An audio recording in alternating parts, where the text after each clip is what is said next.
जी, peoples party की तरफ से इलेक्शन कमीशन को ख़त लिखा गया है जिसमें शिकायत की गई हैं कि NA 127 में जो पीपल्स पार्टी के कारकुनान हैं उनको हरासा किया जा रहा है।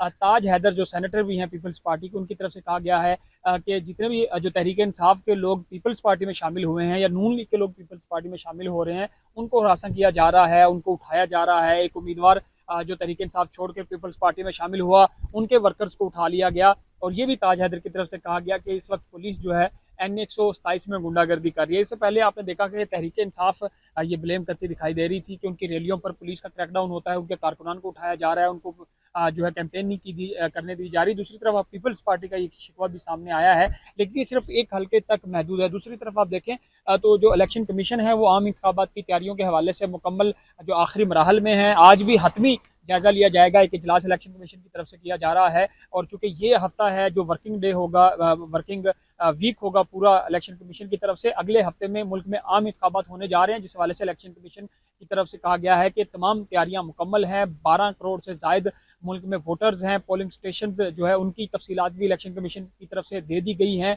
इलेक्शन कमीशन की तरफ से जो मुख्तलिफ कागजात नामजदगी उम्मीदवारों के मुस्तरद हुए थे, जहाँ से सुप्रीम कोर्ट से उनको इलेक्शन लड़ने की इजाज़त मिल रही है या लाहौर हाई कोर्ट से इजाज़त मिल रही है, वहाँ उन हलकों में जो बैलेट पेपर हैं वो दोबारा छापे जा रहे हैं।